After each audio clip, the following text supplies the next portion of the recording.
दोस्तों नमस्कार।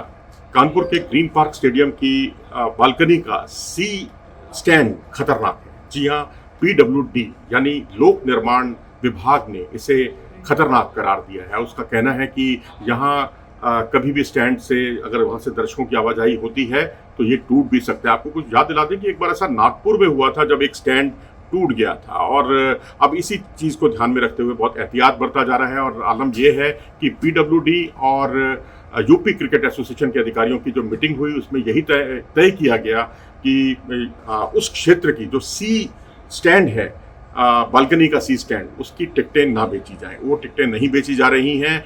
और इतना ही नहीं, सुविधाओं का आलम यह है कि जो फ्लड लाइट्स हैं, आप देख सकते हैं ये कानपुर का ग्रीन पार्क स्टेडियम, ये फ्लड लाइट को हमने मार्क कर रखा है। ये फ्लड लाइट जो है भारत की जीत में सबसे बड़ा रोड़ा साबित हुई थी, बाधा साबित हुई थी। जी हाँ, तब 3 साल पहले न्यूजीलैंड से एक मुकाबला हुआ था जब सचिन रविंद्र और एजाज पटेल की आखिरी जोड़ी क्रीज पर टिकी हुई थी, जमी हुई थी। और उस समय सचिन ने 18 रन नॉट आउट बनाए थे 91 गेंदों का सामना करते हुए, और वहीं एजाज पटेल ने 23 गेंदों पर केवल 2 रन की पारी खेली थी, नॉट आउट रहे थे। लेकिन उसके बाद फ्लड लाइट्स जो है प्रॉपर काम नहीं कर पा रही थी, रोशनी खराब थी, जिससे मैच को ड्रॉ घोषित कर दिया गया।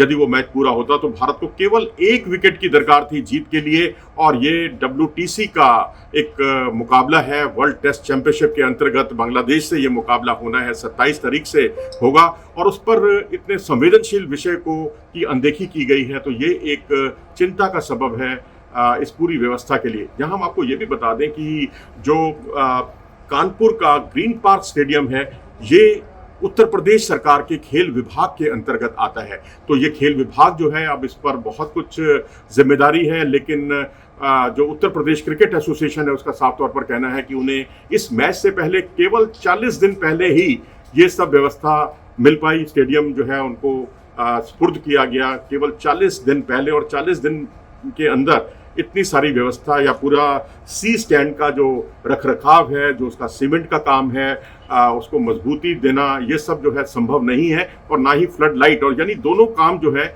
इतनी जल्दी संभव नहीं है, बहुत कम समय है। तो इस तरह से दोषारोपण का सिलसिला दोनों तरफ से चल रहा है। और अब ऐसी स्थिति में क्रिकेट का नुकसान ना हो, और जो स्थितियां पिछली बार हुई थी कानपुर के मैदान में, ये वही मैच था, आपको याद दिला दें, जहां श्रेयस अय्यर ने शानदार सेंचुरी बनाई थी। और वो मैच भारत इसलिए नहीं जीत पाया क्योंकि बैड लाइट थी और फ्लड लाइट्स तरीके से काम नहीं कर पा रही थी, जिसकी वजह से जो है उस मैच को भारत जीतने से वंचित रह गया।